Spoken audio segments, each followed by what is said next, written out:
how does a reluctant cook who only has access to a tiny kitchen figure out what to make for dinner after a full day at the office? Easy. She asks her AI bestie. Reluctant cook here, and tonight my good friend Chatty came to the rescue. I needed something cheap, easy, and fast, and let me tell you, this recipe delivered. It's called the cheesy taco rice skillet, and it's a one-pan kind of meal. No fuss, no overthinking, and barely any cleanup. Well, actually, the dishes are still in the sink, but don't tell anybody.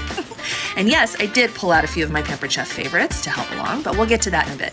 Let me show you how it all came together in my little tiny kitchen with the big flavor goals. First up, we're gonna ground a pound of ground beef in the rock crock.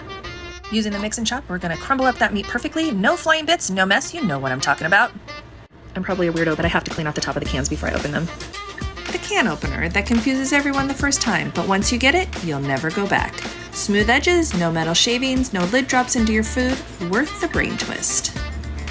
I use the can strainer to drain the corn. It pops right on top so you don't have to mess with the lid or grab a colander. The can strainer should have made this mess free, but me and Gravity, we had other plans. So I grabbed the kitchen squeegee tool and scraped the corn juice straight into the sink. Highly underrated little gadget, especially for chaos cleanup. I'm using the Rock Crock Everyday Pan here, mostly because I wanted to show just how versatile this thing is. You can use it right on the stovetop like a regular skillet, then bring it straight to the table to serve. No need to transfer to another dish, and yes, it's dishwasher safe, because of course I'm not trying to hand wash more stuff than I have to. I used the 2-cup measure-all on the liquid side for the veggie broth. Super quick and easy. Then I grabbed the 1-cup scoop from the measuring set to dump in the rice. No thinking, just scoop and go. I'm sprinkling in some taco seasoning. This is my own homemade taco seasoning because the packets are blah. I'm happy to share the recipe. If you'd like, let me know. Oven gloves, thick, grippy, and actually cute. Protects your hands without making you feel like you're handling radioactive lava. I'm using the mix and scraper to stir in the corn and beans. It's sturdy like a spoon, but flexible like a spatula, so it scrapes the sides clean while mixing everything up. No melting, no flopping. Total workhorse. Now let's top this baby off with my favorite Tillamook cheese.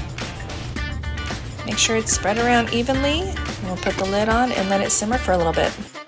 This is the first time I made this recipe, and I have to say the finished product was amazing. So yummy. Filling. Sprinkle some of those crunchy tortilla chips over the top, and using the small scoop, just grab a dollop of sour cream and plop it right on top. Feel free to add any of your other favorite taco toppings, some shredded lettuce and some tomatoes, and enjoy. So that's it, cheesy taco rice skillet brought to you by Chatty and my tiny kitchen that's roughly the size of a postage stamp. And honestly, it took me longer to make this video than it did to actually make the dinner. If you're like me, someone who doesn't exactly love to cook but still has to feed herself and maybe another lucky human, this one's a total lifesaver. I used a few of the Pampered Chef tools to make things easier, and if you're curious about any of them or just want help figuring out what's for dinner tomorrow, leave me a comment or say hi over on social media.